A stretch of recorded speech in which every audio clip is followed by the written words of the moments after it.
On the Road with Kelly and Bob is brought to you by Mueller Metal Roofs and Buildings. Made in America, made to last. Coming up on this episode... Some of the things I have are not even online. They've never been discovered. They're pieces that museums would marvel to have.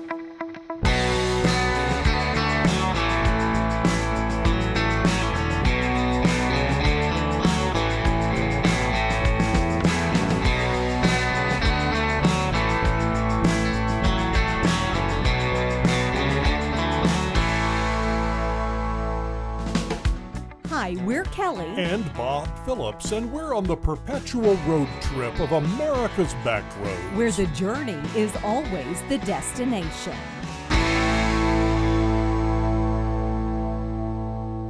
Hi, and thanks for joining us for this edition of On the Road with Kelly and Bob.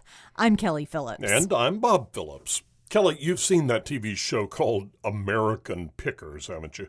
I don't know that I've ever watched an episode, but I'm in and out of the room sometimes when you've watched it. We do that a lot. Why? Well, I admit that I'm not what you'd call a regular viewer, but I have seen a few episodes over the, 15 years or so that it's been around.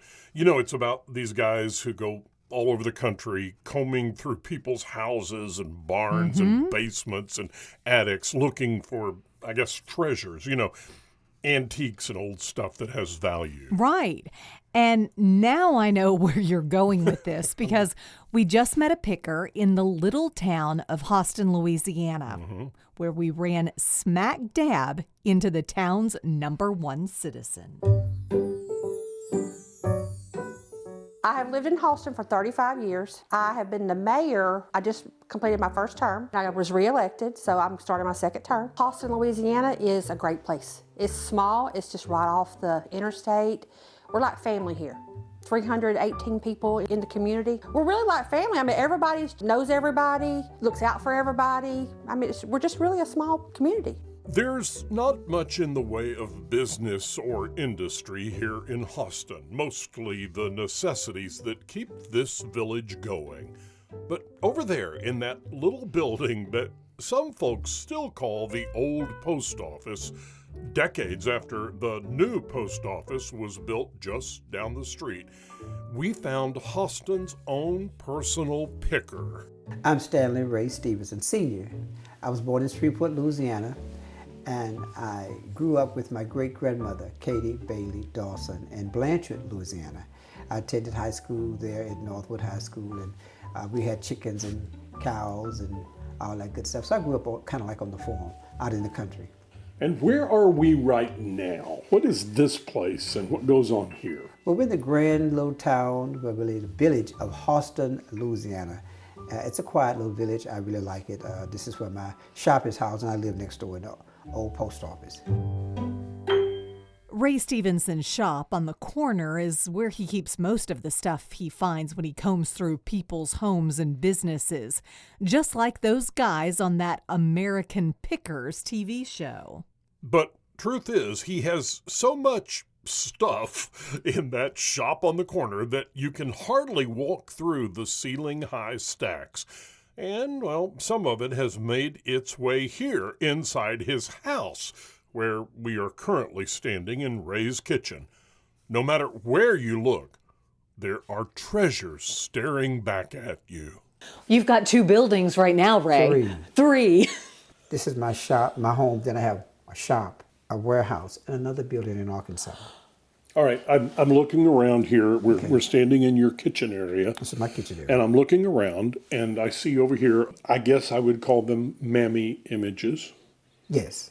Tell us about those. Well, Auntie Mammy, she was supposed to keep the children, and she was a mom. She was supposed to be a big, wide black woman, and she nursed the children and took care of the children while the mother did whatever. And she was a mammy. And most of them said we all had a mammy. We loved our mammy. She was sweet and kind. But the mammies, they had families. They had to leave their children at home. While they raised someone else's children. That's right. This is a very touchy situation because some don't believe that a mammy would be considered derogatory. Some people wouldn't believe that blackface would be derogatory. But it was. It's a hurtful part. It was a way of saying this is what black people ought to be. This is their place, which was not always true. And they were raised that way, so you really can't be too hard on them because it was during a time that was what they thought was right. They didn't know any better. And so that's why I save history, because we were not all mammies and they were not all butlers. Black people, in the midst of the adversity, they survived. But all the odds stacked against them. Both Ray's home and his shop next door are full of all kinds of historic objects. I have everything from glassware to furniture, quilts, vintage pieces. But it's the things that tell the story of African American people that catch Ray's eyes. Tell us about that sign that's right up there on the wall. That sign that says colored entrance around the corner is an original sign from a doctor's office in Paris, Texas. Colored entrance around the corner. Around the corner. And that was to let people of color to know that they were not allowed to come through the front door, that their place was around back. And that's an original segregated sign. Any idea how old that sign might be? That sign had to be in the 50s, 60s. But inside of the store for people to see is a lot of African American history. It's all over the store. Because as I buy my pieces, the history is what I save. Because I like to buy preferably from African American estates. But we have all type of furniture, glassware, primitives, elegant pieces, a lot of things over there. How did you get started in African American history? Where does that love come from? The passion came from, believe it or not, in the beginning, I was throwing the pieces away. And one day I stopped and I looked and I read and I could see different pieces, handbills and broadsides, photographs, books that told the history and the story of African Americans. And I decided that this is wonderful. I need to save this because it's my heritage. When you find these things that are meaningful, that tell a story about African American history, what does it mean to you as you discover these things? I feel that I'm the keeper. I'm the keeper of the jewels because what I find is not easy to be found. And it's amazing to find something that is not told correctly. So when I find it, it's like, wow. Is there a lot of that? It's a lot of it. And when you can see it, you can't lie when you see something, per se, like a handbill saying that a person was the very first business owner at a certain town and he was Afro-American. It's facts, it's there. You have the records, you have the information, the pictures. Or someone that had to go through a particular school, finding a chair that says Longview Colored High School. Let's go next door and Okay. see a few more of your pieces. Well, tell us about this building. Have any idea how long this building has been here? We haven't been here about 100 years. It was an old general store. It was called Smith's store, then it was Wynn's store. It's been here a long time. And it says Big Mama's Antiques and Restoration. Mm-hmm. Who was Big Mama? Big Mama was my great-great-grandmother, Katie B. Dawson, Katie Bailey Dawson. That's who it was named after. So this is honoring your great-great-grandmother. Yes. Let's go inside and see what you've got. Inside Ray Stevenson's shop, we found a treasure chest of historic objects. Some of it just pieces of past life, but most of it having to do in some way or another with Black history. Furniture, signs, articles, and handbills, books, and art. All kinds of things that, well, collectively, tell a history that was ignored for a long time. Now Ray is doing his part to make sure that history is preserved. This piece came from the B'nai Zion in Shreveport, Louisiana, the Jewish temple, and it ended up in the African American Church, First Baptist Church on Martin Luther King Drive. This and 4 chairs. When the B'nai Zion closed, they sold this to the African American Church, and this is what they call the lecture. But the African Americans use it in their pulpit, and the 4 chairs for the minister to sit in. But the new minister came along and didn't want all these pieces in, and I'm glad he didn't, and I got to buy them. But they have double history from the Jewish temple And the Afro Americans. I can't read this down here. What? Right here, Bernstein was one of the Jewish rabbis. This is important.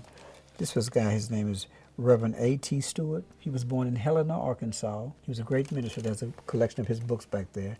He went on to do great things. There's a school in Tyler, Texas, named after him. This piece here is called God's Plan in Saving the Human Race. And he was born enslaved, and he did this. This is his piece.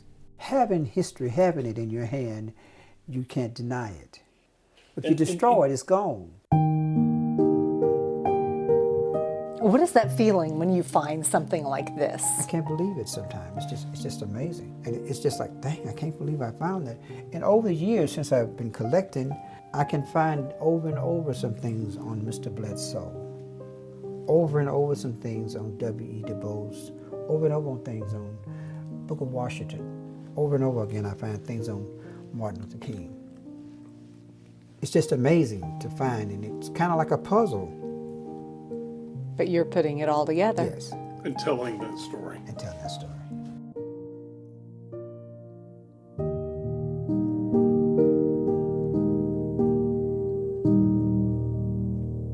Kelly, one thing I found interesting that came from our visit with Ray Stevenson was how much difference a few short years can make when you're looking back at history. Specifically, I discovered while we were standing there talking to him that there is a 10-year difference between my age and Ray's age. I'm 10 years older. And as a result of those 10 years, I experience things and remember things that Ray has only heard about. In fact, we talked to Ray about that, about the fact that while it's certainly his ancestry that he's saving, it's not his personal experience, but rather the stories he was told by others when he was growing up. Ray never experienced segregated schools, but his parents and grandparents did, and they passed down those stories. And I have to believe, Kelly, that it was those folks passing down their stories that at least, well, partially inspired what Ray's doing. Let's listen to some more of that conversation. So, how much of these things that you're finding and saving and preserving relate back to your own life growing up? I would say about 80%, because I was not back into slavery. I was not back into even the civil rights era, but my parents were, so I heard a lot about it. And also, I would say the struggles is what I myself, believe it or not, have endured some struggles. Not totally all of it, because I was not there. I was not enslaved. Of course, my ancestors were, some of them. And I was told about it, but I didn't live in that particular era. You did not have to go to segregated schools then. I did not. I did not have to go to secondary school. But your parents, I'm sure, did. Yes, and my grandparents. Yeah. So those pieces need to be to show the struggles, that it was not always like it is now, that education was not always easy for certain people. I never had to sit on the back of the bus, but many did. Why is it important to know that history and keep that history alive? Because we don't want to repeat that. We need to know the struggles. This is not the way, the life now that we have. We're standing on the shoulders of others. And it needs to be taught, especially by the race. It may not be taught in school, but it is like I said, I'm the keeper of the jewels. Some want to water it down and say, oh, that didn't happen. It happened. It was not good. You know, we don't want to just linger on it, but we need to know facts. And these artifacts prove that this really happened. Who are your customers? Who comes into this little shop of yours? Everybody comes to my little shop, but mostly people that really love history are amazed. People that come into the shop to buy antiques are often amazed at the history. They want to buy those artifacts. Sometimes I wonder why, but they want to buy those artifacts, which are not for sale. But I would say ladies come in the summertime looking for garden pieces, and then others read about me online, and they come just to see and to visit me, to find out. They're amazed. Do you kind of give history lessons when people come into your Yeah, do into you your tell shop? stories of things that you found? Yes, I'll tell people if they ask me about a particular plaque. Say if someone sees a plaque that says Negro swimming pool and they want to know where it came from, I'll explain to them where it came from. They're amazed at that, because I know the history. I know the provenance. If I buy something, I buy it from the individual's family, and they give me the provenance on it. So you know where it came from, where it was displayed or used, how it was used, because you get the history with these pieces. Yes. Do you write all of this stuff down, or is it all just living in your head? I'm beginning to try to write some of it down as I get older, because I need to pass it on to the next person, because they won't realize the provenance. Many times the customer will write me out a letter of provenance. So I have these letters. You said yourself that you didn't necessarily live a lot of these things that you're finding and preserving, but you heard stories.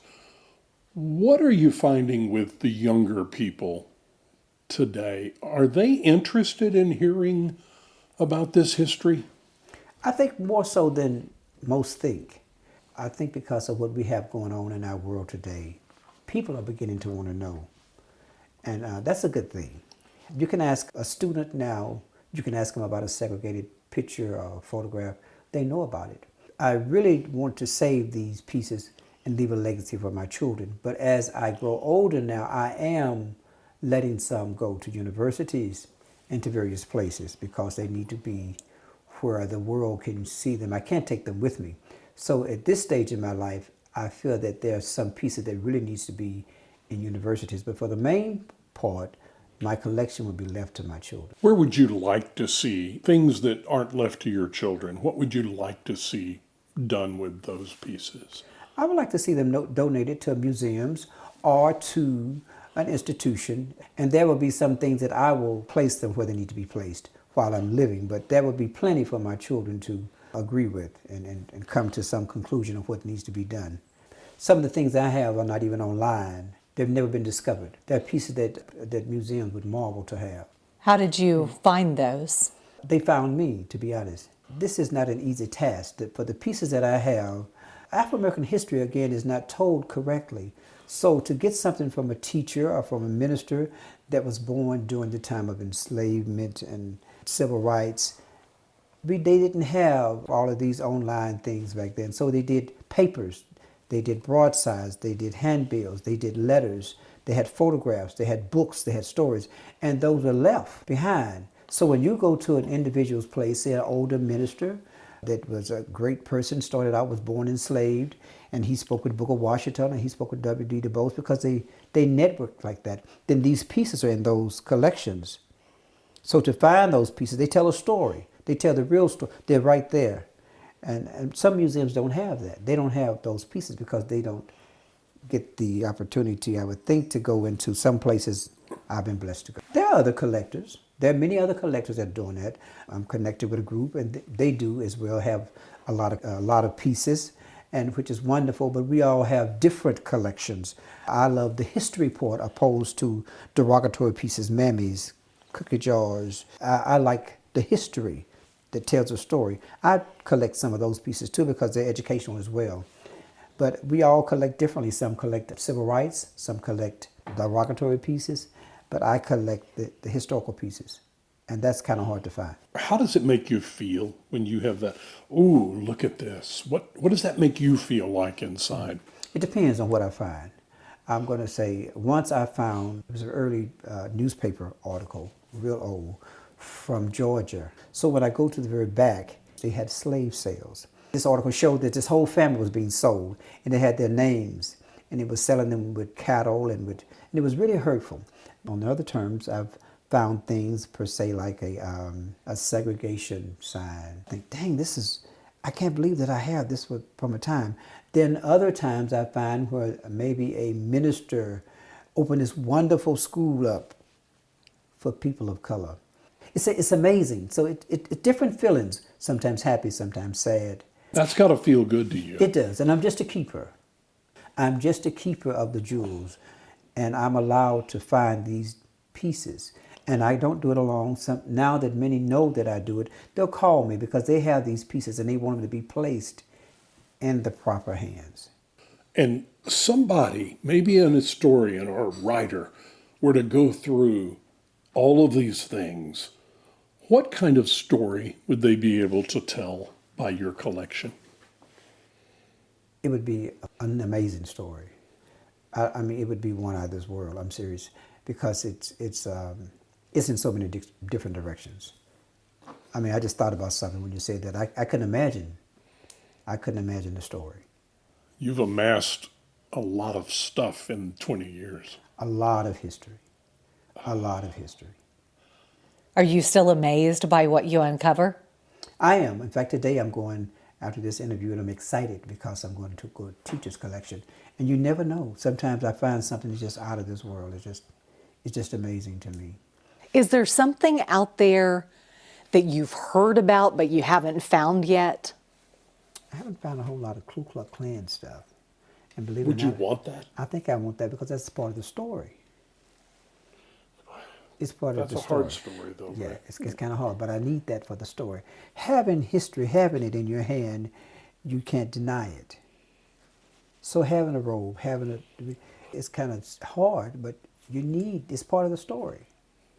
If you destroy it, it's gone. But you have to face things. To have that, say, this is what they did. This is it. Here's the truth. And people don't want that. They want to erase that. That's a bad time. We don't need to think about that. We don't want to harp on it, but it needs to be taught. It needs to be told. This happened. And if you want a real history lesson, we encourage you to go by Big Mama's Antiques and Restorations and talk with Ray. And just a word of wisdom, if you do go, you need to make an appointment. So be sure and call Ray before you get there. Thanks again for joining us for this week's edition of On the Road with Kelly and Bob. Don't forget, you can listen to us anywhere you get your podcast, or better yet, download that free Odyssey app. Listen anytime, anywhere.